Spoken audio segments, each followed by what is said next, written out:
This is a preview episode of Watch Out for Fireballs, so you get the generalities. If you'd like to hear the entire thing, head on over to patreon.com/Duckfeed.tv. Thank you.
My name is Gary Butterfield. My name is Cole Ross.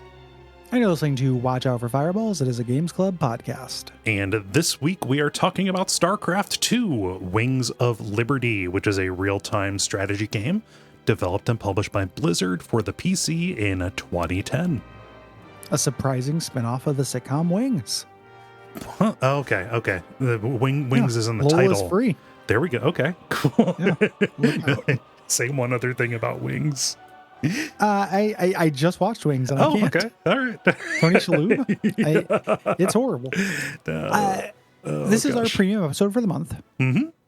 So everybody's going to get these generalities. Then the specific mission stuff is going to go to patrons. Mm-hmm. And this is a vanity pick. This is not a patron demand. This is this is a U joint. You had dipped back into this a little bit earlier this year. Thought, hey, StarCraft 2 owns, and you're right. Mm-hmm. It's specifically playing it the way we're going to play it. Yeah. Which is playing through the single player campaign on normal and then putting it down. Yep. The way it was intended to be played.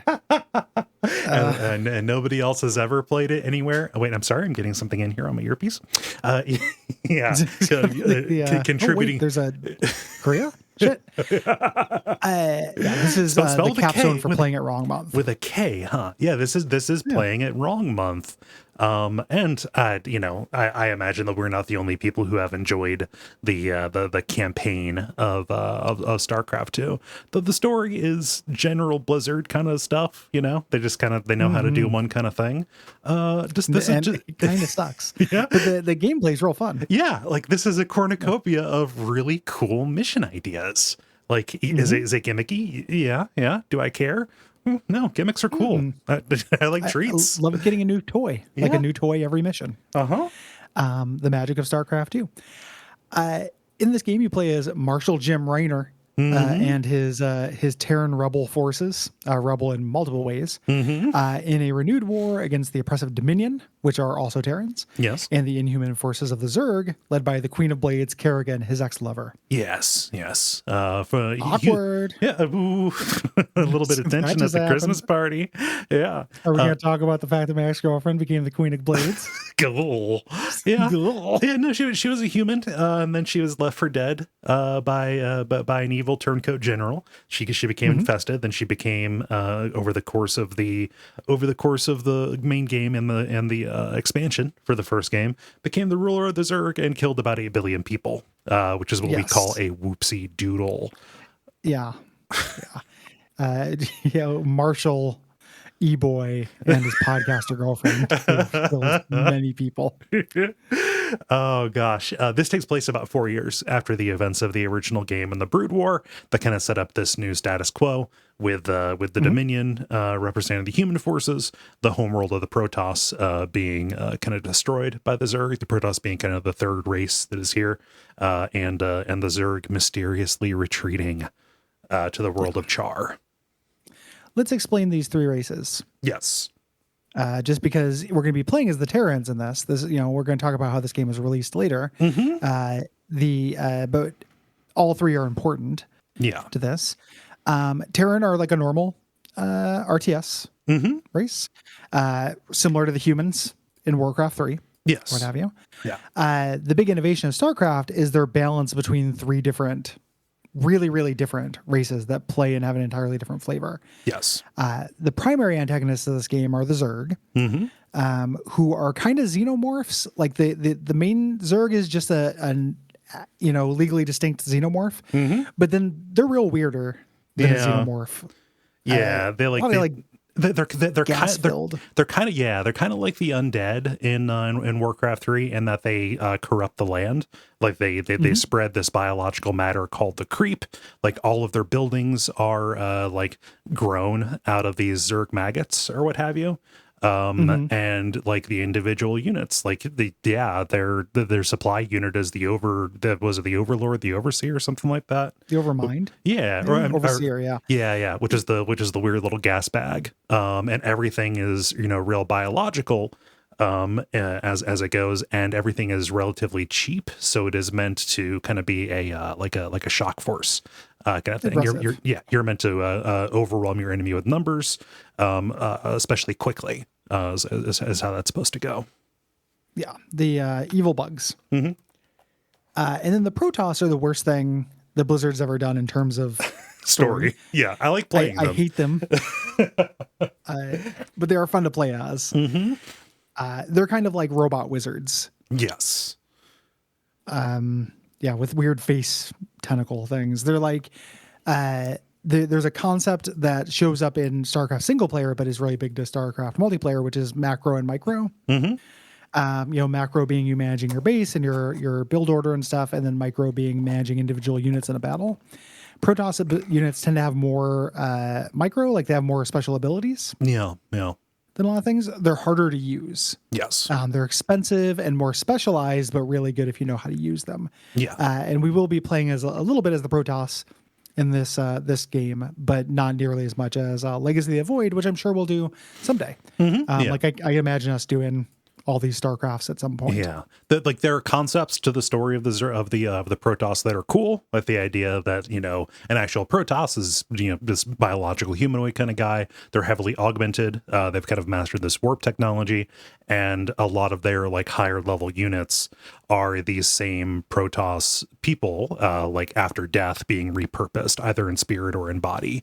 Or augmented and put in different mechs and stuff. Like that stuff is cool. The stuff that sucks about their story is that it is nothing but a noun soup, but also like Zeltargo has raised the Zoophophila from and that's a little bit too silly. I went a little bit too silly. The Council of Nut. Yeah. The Council of Nut.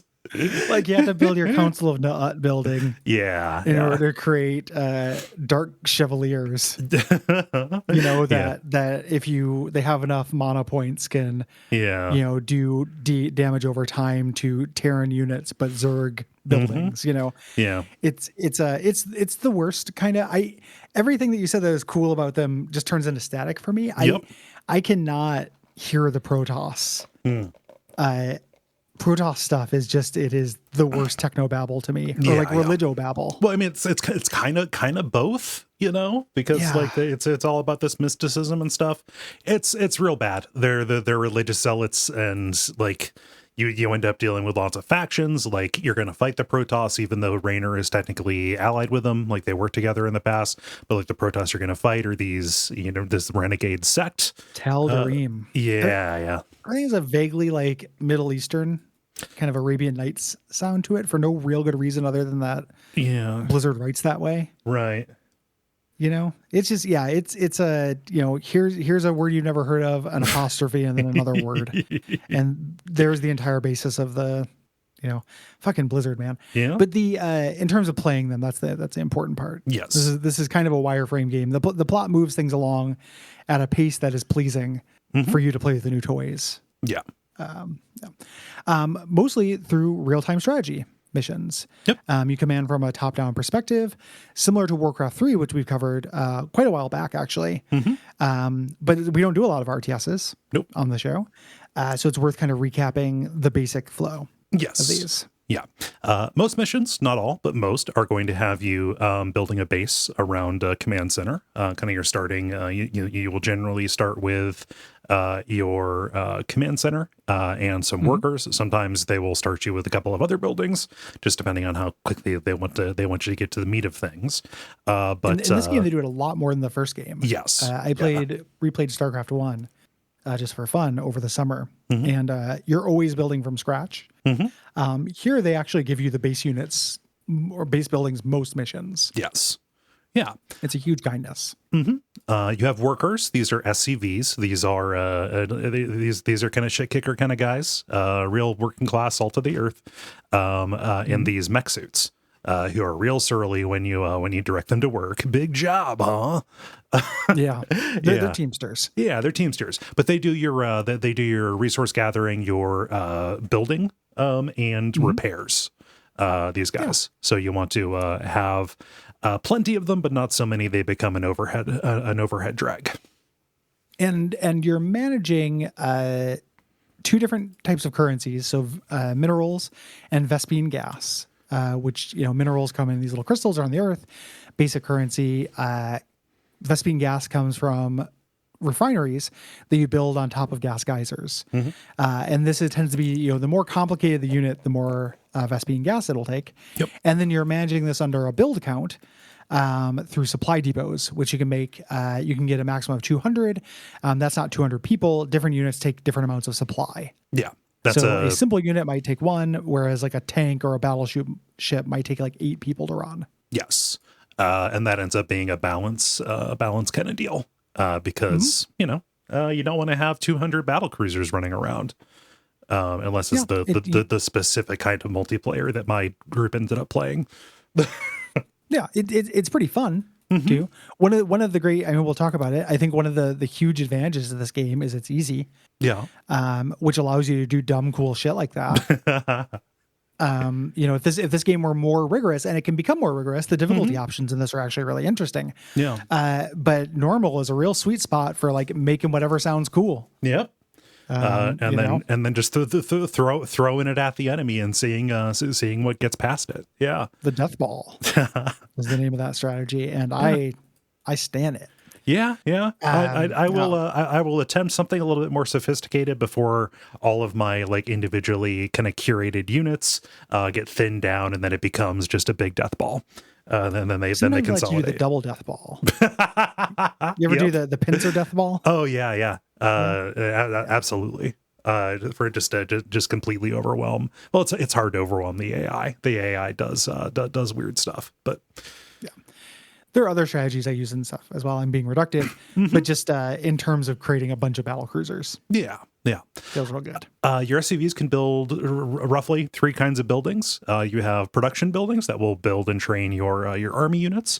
You got barracks that'll make your infantry. Factories make armored vehicles. Starports make air units. There's a little bit of go between on these because, like, your infantry isn't just your Marines, who are in power armor or whatever, but like they're lots of like kinds of big power armor is ultimately what you're stuff like that. Yeah. You can also, so these can have a little add-on unit, and you make a little choice between either making advanced units or 2 units at a time, which incentivizes you to have 2 different copies of these structures. The second type of building are research buildings. So these are where you use resources to investigate upgrades for your units, and they'll apply to everything. So it'll be armor or weapons for ground units, or for vehicles, or for air units. Yes. And these have different levels. And then my favorite buildings, the defensive fortifications. I love setting up runs of bunkers, Gary. Yeah. It feels very secure. Yeah. Oh man, just setting those up at choke points with turrets. So many you don't get a lot of them, but it feels like a good variety of turrets in this. The ones that'll shoot the air. Eventually, you get the Zerg ones that'll slow them down. They're like those little side pounder things. Yeah. The kind of each race in this has a couple of different like gimmicks. One of the Terran gimmicks is that their buildings can take off and fly to new locations, which will they teach you this through certain missions. where you need to use this. You can do it to defend yourself against just ground units. Yeah. So if you take off in the air, they can't hit you. You can also do this to kind of expand your base or when your base is tapped. Here. I don't do it very much in single player unless I have to. No. It's so anybody in multiplayer will kind of get around that. So like the Terrans are the only unit who's like, or the only faction whose starting unit can attack anything in the air. The Zerglings and the Templars both will only attack ground units. So that like technically gives you an early advantage, but like all they need to do is include a couple of varsity units in there to kind of get around that. So it's real specific. Yeah. Yeah. It's specific and fiddly, and fiddliness is something that we're going to be talking about during this episode a lot. And the line between like, what is the appropriate level of fiddliness for you? And one of the things I like about StarCraft 2 is you get to choose. Yes. It supports lots of levels of it. Yeah. Speaking of that, I mentioned grouping armies together into units. This like playing this, it's a little bit like a little bit like playing like the Windows File Explorer or a Mac OS Finder. Because you're doing a lot of like selecting a bunch of different things by type and grouping them together kind of into folders a little bit. But you are going on the number keys between your different units and issuing their commands. I often break things apart by whether they attack air or ground, so that way I don't have something that cannot attack a ground unit making itself vulnerable. I want to make sure that is away from the fray and only kind of located where it can do the most good when an air unit attacks, stuff like that. I tended to either do it just by unit type if I were doing an infantry based strategy, or do it by infantry and air force. Yeah. Basically. Typically things that are in the air can almost always attack things that are in the air. Yeah. And things on the ground can always attack things that are on the ground in terms of units. So it is roughly what you were doing. Just I separated it differently. Yep. But yeah, you're ordering them around, just generally basically by right clicking to do kind of a move and attack. And they will auto attack enemy units. Yeah. I wish so badly that WASD scrolled. I changed it. The camera. Yeah, that makes I don't want to use the vile hated arrow keys ever. No, I changed it. I went into the keybinds, and that messes up the shortcuts because specifically A and D are really important. But it's like, no, I'll just click the mouse. It is more important for me to comfortably be able to scroll the camera around than it is for me to fire this off. My APM is going to suffer, but that is fine because I am playing this. My APM is not something I'm worried about. Yeah, I'm playing this in campaign mode on normal. Thank you. Yeah, I'm not a nerd. I appreciate your concern. Yeah, I'm a super cool dude instead. So units have a variety of differentials. Attack strength, attack range, whether they can attack air or ground. Different kind of armor, shields. Yeah. Yes. Yeah. Different amounts of armor. The Protoss have a regenerating shield as opposed to armor. They're also specialist units. These ones have special abilities. They're powered by this little monopool. This is what I talk about when I talk about micro. That's a good use of it. Yeah. And these will have like kind of different special effects. So they can cloak, or they can throw up shields, or they have a really powerful cannon, or they can irradiate, things like that. Yeah. It feels like it is pulling stuff very explicitly from Warcraft 3 hero units. Into the play. There are explicit hero units that you're going to get. And it's not like those were not seen in the original StarCraft. They really lean on them here. They're very rare in StarCraft. Like they first appeared in Warcraft 2 in the expansion for Warcraft 2. Super rare in StarCraft, incredibly common in Warcraft 3, and a little bit less common here. Yes. In general. So they've kind of still trying to find the balance. And we'll talk about those hero units and those individual units when they show up. Yes. Yeah. Because the missions tend to focus on them. Yeah. And you don't have to deal with them until you get them in their in their focus unit. I think it's pretty elegant. Yeah. So battles will play out with your input mostly over their positioning, deciding who to prioritize attacks against. There's like a limited amount of AI and auto selection going on. And then just kind of like broader strategic decisions about like how far do you want to go with your assault? Which way do you want to go? Do you, when or if you retreat, is it worth sending reinforcements? Do you want to arrange repairs? All of these are kind of, decisions you're making in this really fluid back and forth. Yep. And then kind of what I think is the secret weapon of StarCraft 2 is these in-between mission sections. You have this rebel flagship, the Hyperion, and you talk to your various crew members, and they're all really broad because it's Blizzard. Yeah. But the biggest thing is use these upgrade stations where you are consistently and always making cool decisions to get fun treats that you cannot wait to use. So you go to the armory. This is where you spend money. This gives you upgrades on your units. Each unit has 2 upgrades to buy. So you can specialize the units and your army, or you can do both if they're both useful. Some buildings get these as well. So you can kind of choose what to prioritize. Yeah. Based on how you like to play. And this is extended into the research minigame kind of thing as well. Yeah. So throughout the missions, you'll either have secondary objectives that you will do, or there will just be like pickups on the map that will grant you research points for the other 2 races. So you've got kind of these 2 special currencies, Zerg and Protoss research. Then you can take these into the laboratory, and there are 2 different tech trees where you're doing something real cool. This kind of, in hindsight, reminded me a little bit of Bastion, or like, what is it, Supergiants kind of things, where you are making very interesting, mutually exclusive choices as you progress up these trees. They're generally like either opposites of each other or like roughly equivalent. But there's definitely going to be one that suits your style of play better than the other. And there are objective answers to these. Like there's solved meta for which ones of these are better. Yeah.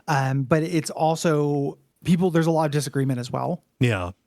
In these, like people have been talking about in the Slack and watching discussions around this. It really is a thing will immediately seem like the coolest thing in the world to you, and the other one won't seem good. And somebody else will see it completely differently. These are, they're also very cool flavor wise. You get a little bit of like text about like, oh, this is the thing we harvested from that alien race that allowed us to give us this idea for our stuff. Really fun. And these are also, it's worth noting, all this stuff is just the single player campaign. Yes. It allows you to do some really overpowered shit that would never make sense in multiplayer. I love that so much. Let the people who are worried about balance have to deal with the results of overbalancing. Let me get something that is wildly overpowered. So I can over rely on it and build an army around it because it is cool and fun. And have fun. Yeah. It's cool and fun and satisfying. Wings of Liberty, another way that you're able to kind of tailor things to your playstyle is that Wings of Liberty, there are a set number of missions, but you can generally choose from 2 or 3 of them at a time. They're on different kind of plot lines, but you can choose these based on like, oh, if I got 3 more Protoss research, I get the next breakpoint, so I can choose this cool thing I want. So I'll choose this mission. Or this mission comes with a little less research, but more money. And I really want to buy this upgrade. Yeah. So you can kind of choose the order so you can kind of shape your playthrough. Eventually you'll get most of it. You can play all the missions and you'll get most of the upgrades that you want. Yeah. It also means there's a finite amount of money in the game, so you can't quite get everything. You can just get most of the things. So your playthrough can be a little bit different than somebody else's. Yeah. And, you can game things like you can rush up one mission line to get a particular unit that will trivialize another one. Or you can come to a unit unprepared without the thing that will completely trivialize it. So so it's it is your gameplay is going to differ from everybody else's that way. A mission that might have been difficult for you may have been super easy for somebody else because they had something at their disposal that you didn't. Yeah, they had Valkyries, or they had a cloaking unit before the storyline determined there should be anti-cloak units. Yes. The other thing you can do in the base, I want to make sure I mention it, is the mercenary. Oh yeah, yeah. hires, which is something I didn't appreciate the first time I played it, and this time ended up using more. It feels like a bad value proposition because you're making, an investment of your finite resources into having something on call Yeah. that you have to pay for in mission, but they're instant. Yeah, you don't have So, to invest the units in the mission to build the building that would get those units. and they don't take time to build; they just Right. airdrop in once you click on the button. So, like, it ended up being a huge, like, great oh shit button, or like, something is I'm doing an offensive. The enemy took an offensive at the same time. My scouting wasn't up to snuff. They took a different route, so they're hitting my base at the same time I'm hitting their base, and oh shit, they managed to take out like one of my missile turrets. Yeah. My bunkers are still standing strong. My missile turret's out. Just bam. Here's 4, elite versions of normal troops that I can have instantly. Yeah. So it's a really interesting way of trading speed for longer term power within a mission. Yeah. Yeah. Yeah. I didn't rely on those two terribly much this time. It felt a little fiddly to me, but whenever I got them within a mission, something that was explicitly a mercenary crew that was brought in, it was neat working with them. Yeah. There's just it's another axis, balancing axis between time and money. They tend to be more expensive as well. Yeah. Yeah. So as we mentioned, this is a cornucopia. Each mission will introduce a new unit and really heavily feature it, almost to a comical degree, like walking you through each individual. Okay, so you got to get to the base, and to get to the base, you have to use every ability for this thing, and then set up there, and then the mission starts. Invulge your spider mines and take care of this real quick. Here you go. New York, space. Yeah, it's real weird that I'm a New York. I'm a dwarf. I'm just a Warcraft dwarf here in this game. I am strongly a dwarf, even though I'm a human, but not like a human dwarf. I'm a fantasy dwarf from the Bronx in the Andromeda system. Andromeda Bronx. Oh man, yeah. So this ends up being a little bit of a kind of a tutorial on how to effectively play Terrans, kind of with the idea being that this would funnel you into playing Terrans in multiplayer.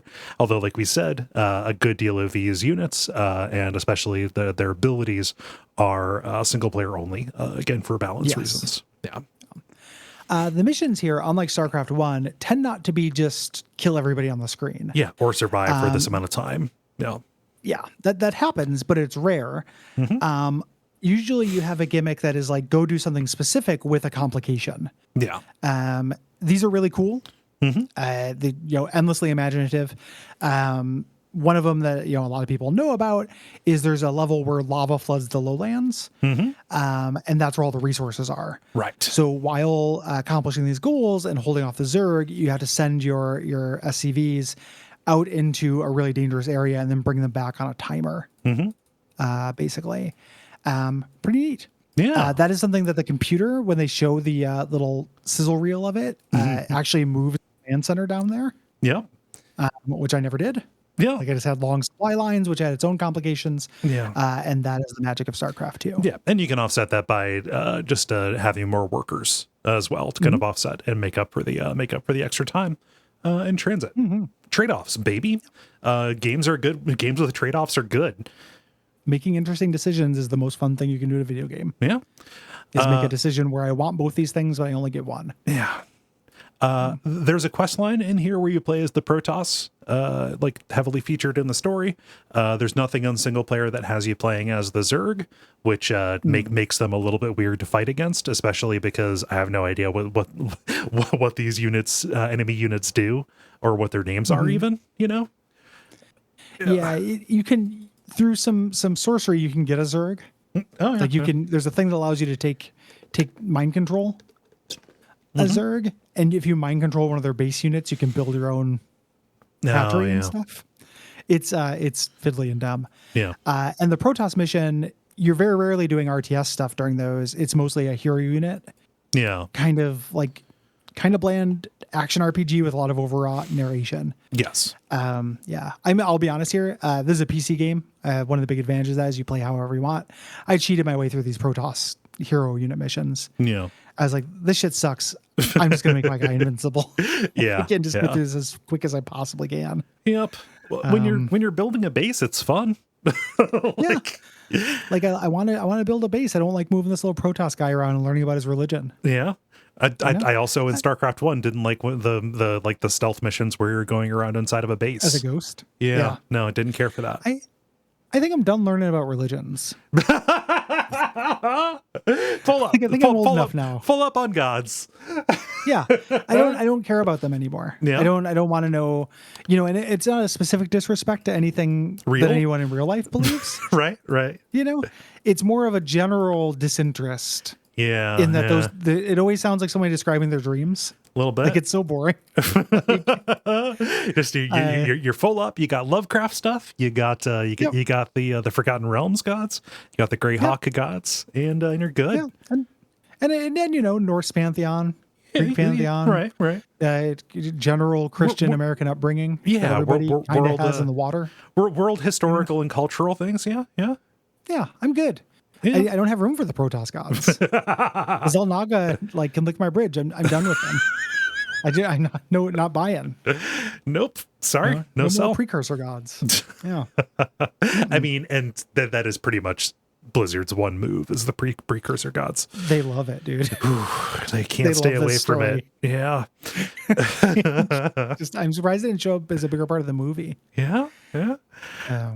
Man. So the other two races do show up in the multiplayer. Like even though this is the Terran campaign, it's split out. When you're playing this online, you can roll whatever you like. And I find something to like about all three of them. Yeah. And I've dipped around in multiplayer. We're not going to talk about it very much, but it does have a really nice matchmaking system to it. Like, unlike StarCraft 1, where you don't play it because everyone who's playing it is a master, this will kind of stick you against somebody who also sucks as bad as you do. Yeah. Eventually, so it can be fun. And you can also do co-op. Yeah, there's special modes with like hero units and stuff that you do co-op. Like it's weirdly story based kind of stuff. Yeah, you choose. It's kind of like Commander in Magic the Gathering. Like you choose a main hero unit that determines what kind of things you can build. Yeah, all that stuff is neat. It just I don't want to dedicate my life to it. No, it's not for me to do that. So we're talking about this at a different level. Yes. It's a good looking game. I do not envy them their task of taking the original game's pre-rendered sprites and making something that had a high enough level detail. Because you have a lot of small things on screen. The animations really matter. You have to be able to read what attacks they're doing, etc. And it needs to run quickly. You have to have a lot of stuff on screen. The scenes can get pretty chaotic. You're relatively zoomed in, but you still have a lot of things on here. Scale in the game is real weird. I'm sure there is a fascinating technical story about how they managed to put this together. The Wikipedia. I love the Wikipedia article for this because they mention it has havoc physics, so we can do things such as have debris roll down a ramp. Yeah, it definitely had some debris roll down a ramp in the game. It also has to do all that stuff online. Yeah. Like, it has to do it enough to they have to be readable enough where you're not running like lag problems and shit. Right. The way StarCraft 2 tells its story is very cinematic. Even more cinematic than Warcraft 3. Full voice acting, a number of cinematics that tell the very basic story. Yeah. Blizzard.text, there are factions. There's a chosen one. There's a new outside entity that forces strange alliances, and it's a precursor god. Yes. Race. Yeah. It is what Warcraft or Blizzard likes to do.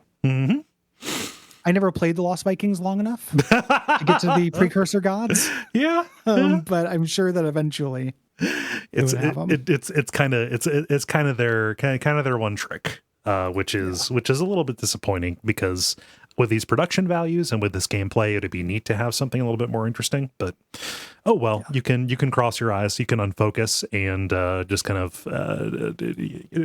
just choose to pay attention to what you like. Hey, go for the roller coaster ride. It is frictionless up until Prince Valerian shows up. I really, because it's frictionless with the caveat that I'm not reading anything that comes out of a Protos's mouth. But the like Prince Valerian shows up and just turns this into the dumbest shit that's ever been. Like, Father, I will prove that I will be a just ruler. Yeah. Like, what are you? This is like the Zelda cartoon that played with Super Mario Brothers or something. Like, what level of storytelling are you working on, Blizzard? Wait a minute. You're allying with Mengsk? No, not that Mengsk. Yeah. It's a different Mengsk, but it's still Mengsk. But no, it's he hates his son. I don't know, Captain. Like, oh man. One thing that I like about the stuff on the Hyperion, your in between mission hub kind of thing, is you can tell that Blizzard really played and loved Mass Effect. It is straight up just moving around the Normandy and talking to folks. You just powerfully kicked my interest in Mass Effect in the knee. Don't compare that to this. What? Because walking around this talking to folks sucks. Well, I mean, they're also lame. Well, no, it's more interesting in Mass Effect because BioWare is marginally better than Blizzard at doing this. But like, it's just the format is similar at the very least. Yeah. The music in this game kicks ass. Yep. The like Terran Theme 3 or whatever is one of the coolest, most badass pieces of music in games. The remix of that from the original one is very cool. Yeah. And I love that like what's happening on the screen is so boring. Like I'm just waiting for things to get built. And the music sounds like the most intense thing in the world while I'm watching little dudes walk back and forth. The sound design, like the vocal performances are charismatic, even if a lot of garbage dribbles out of their mouth. Sometimes the units are better at this. They have little barks that are more fun to them. And then there is a jukebox that has shit-kicking country songs about fighting the Zerg. Yep. Which is kind of funny. Mixed in with covers by bands that have StarCraft themed names. Yes. Like it just how many times did I hear that Suspicious Minds cover? Yeah. Like just or like Sweet Home Alabama will start like the same chords. I'm like, shit. Yeah. All that stuff is very cute. There's an incredibly obvious Freebird needle drop, which do not use Freebird in a needle drop.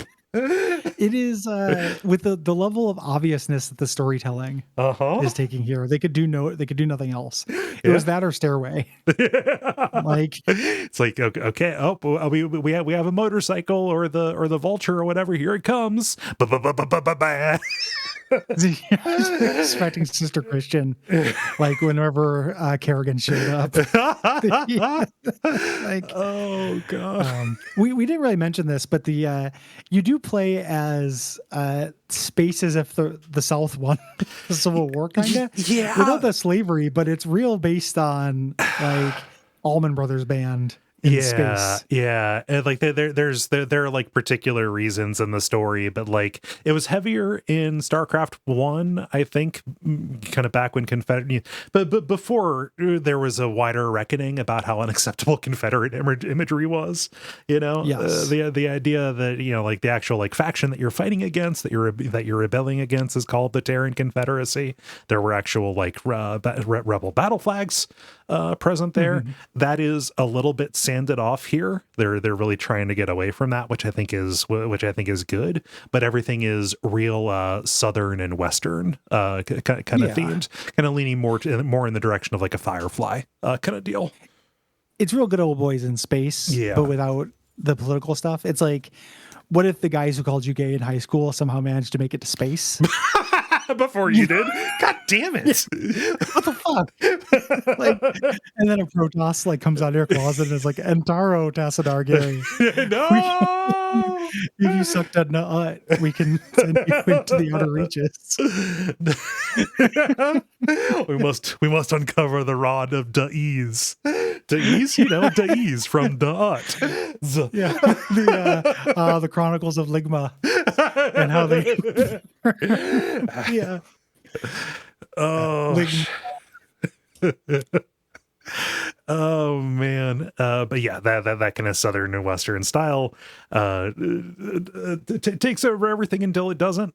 By way of the barks, my favorite one is the medic, who everybody has like a distress bark, which is like, oh, gee, we're really suffering over here, like calling attention to battles that are kind of going not going your way. The medic will just cheerfully say, "You better send some body bags." Yeah, she's a trooper. Yeah, good bedside manner. The medic laughed. What a trooper.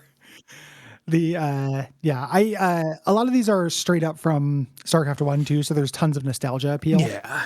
The guys who are on the little motorcycles with the spider mines and the Wraith unit who they're locked on, like the cool pilot voice. Yeah. That stuff's fun. Oh man.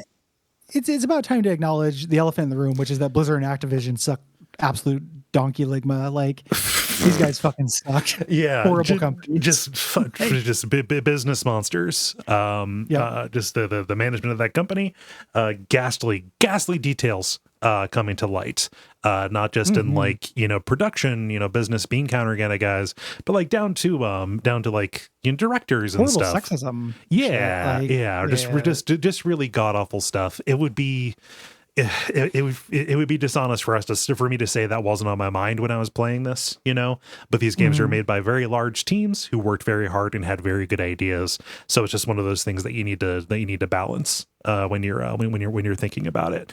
Obviously they need to shape up, and I hope that the Department of Justice kicks their asses and they end up detoxifying that workspace, or the people who have the good being sued. Yeah, Like, by the government, by the American government. Yeah, no less. What the hell? So I hope they straighten up and fly right. Or I hope that the very talented people who made this very good game end up in a more satisfying, less toxic job where they are allowed to work without having, just all of that shitty stuff around them. Sucks. Yeah, nobody deserves that, and it's not a good video game. Is not a good price to pay. Nope. For that. It's out. We both already owned it. It's an older game. It's also free. This was released. This one was released free to play. Yeah. So there's an argument to be made that by covering it, we're drawing more attention to it and putting money. I don't think you can do very much to spread Blizzard awareness. Like, I think that everybody who could know about Blizzard. It's kind of like Coca-Cola in video games. Yeah. Yeah. Like it's, and this is a very good game, but again, free to play, you're not giving them money, and you probably already own it because we all got, it was a simpler time. Mm-hmm. Yeah, it was a simpler time. We were all of us who were not subject to horrible labor practices didn't have to think about them. Yeah, because I didn't know about them because they weren't happening to me. Yeah. There's all kinds of things not happening to me that I don't know about. I know, right? It's sad reality. Yeah, most of the things I don't know about aren't happening to me. Yeah, and vice versa. Yeah. Oh, so development on this began in 2003, shortly after the release of Frozen Throne. That expansion for Warcraft 3. There was a brief delay because of World of Warcraft. This just had a really long. This had a very long development cycle. It was announced in 2007, so 4 years afterwards, at the Blizzard Invitational in Seoul. The details will kind of come out in little bits. And there were closed beta tests, and they were very highly coveted for people to get in there because, again, this is a multiplayer phenomenon. Yes. And there are all kinds of discarded storylines and unit functionalities as Blizzard kind of figured out what would work best. So there's a lot of cut content and cut ideas. Yes. Like the hub areas, like it was originally supposed to be navigated like a point and click adventure game, as opposed to being kind of different screens that you went to. You would be like moving a little gym rainer around. I'm happy that they didn't do that. That would have been a little bit too much. Yeah, I'm fine just clicking on dwarfs. Yeah, I like menus. I don't like moving a dude around a thing. I like selecting stuff off of a menu. Yeah, it's quicker. It's more efficient. And I'm not immersed in this section of the game. No. I want to make choices. They announced early on that this would be split into 3 games, kind of the base game, and then 3 big expansions that might as well be their own thing. The first one being about Terrans. The second one would continue the story with the Zerg. And then the third one would wrap up the overall story with you playing as the Protoss. And this is how StarCraft 1 works. You go through those 3 different campaigns. It's also how, all their other RTSs have worked. I was surprised. This did not cause like the hullabaloo about that. Ended basically when this came out. Yeah. And all three of these are great products on their own. Like they're full, absolutely worthy single player games. Yeah, like this is this is what like a 20-hour single player campaign, and I assume the others are comparable. Yep. Yeah. So they avoided a lot of that controversy, but there were other controversies in the release of the game. Specifically, they removed LAN, and there was a lack of ability for players of different regions to play against each other. Yeah. So those were things that people insisted would hobble the multiplayer competitive scene. This was still wildly popular. Oh, yeah. Like, because Blizzard took care of people, they like it sucks that they got rid of LAN, but there are cool modes and good matchmaking and stuff. Like, yeah, it still ended up being a thing that worked, a product that people wanted to play. Blizzard, we love you as long as you don't work for us. Like, we will take care of you until the second you get on payroll. Yep. The minute you file the W-9, you have entered hell. Yeah. The game also, they placed that emphasis on competitive play. Now they did this because it's always been very popular as an esport, mostly overseas in Korea, where they show it on TV. Yep. I have tried to watch competitive StarCraft. It's real confusing. Yeah. When they shipped this, they also shipped it with fully featured customization mod tools. Yeah. So people could make their own maps, game modes, and even other types of games in the StarCraft 2 engine. Yeah, it was kind of like a Little Big Planet kind of thing. Or just really simple exposed logic. You could do like full conversions. There's one that Blizzard made that you can play, The Lost Viking, which is a fun pun. You're playing it's an arcade shmup where you're playing as the Viking airborne unit. In a shmup at the arcade in the Hyperion in the Cantina. Yeah. Somehow, when we talked about Stardew Valley, we didn't talk about the arcade game. Oh yeah, in Stardew Valley. I think in any video game, if you have an arcade cabinet, you should be mandated by God to put a mini game in there. Oh God, yeah. Otherwise you get smited. Otherwise, all of your computers are taken away. Can't make games. Yeah, you had your chance. The Lost Viking is pretty fun. So this was well received, as we mentioned. This sold really, really well. Got really high marks from reviewers. There was, the kind of community whining about it, but the Gen Pop loved it. And then Heart of the Swarm came out in 2013, and Legacy of the Void in 2015. I'll throw those on the schedule at some point. In the next 3 years. We'll have done all of StarCraft 2. There aren't that many RTSs I love. So, and we don't do very many of them on the show. So we'll do these really good ones. Yeah. I've never played either of them. So I'm very curious. And Heart of the Swarm. Good. It's fucking, that kicks ass. Heart of the Swarm is the best one. It's real weird to play on the inside of the Zerg. It feels different than the other two. I'm sure. Yeah. Legacy of the Void is a talkie, a nightmare. It's still very fun mechanically, but God. Yeah. And Taro me away. Or it is just a nonstop factions and ghosts and spiritualism. Yeah. No, thank you. I just want to build those Protoss bases because their units are real fun to me. And they're very aesthetically pleasing, those bases. Oh yeah. Gold and blue. Yeah. Really good. So that's going to be it for the generalities portion of this. We're going to get on to the rest of it. If you're hearing this, it means you're not a patron. We appreciate you listening. If you'd like to hear the rest of the episode and the rest of our premium episodes, as well as a bunch of bonus shows and support us, you can go to patreon.com/Duckfeed.tv. Yeah, you get access to all of the premium episodes, not just this one, which we're coming up on, I think, 2 full years, 2.5, 3. I don't know. Time is meaningless at this point, but there's a lot there and some really good episodes. So I would highly recommend it. I think it is a good value proposition, if I can say so myself. Yeah, $1.25 a week for a lot of stuff. Yes. Yeah, and but regardless of which, we enjoy you, and we we will see you next week with a dispatch. Yep. We'll be announcing what we're doing in the first month of 2022. Yeah. So until then, bye-bye.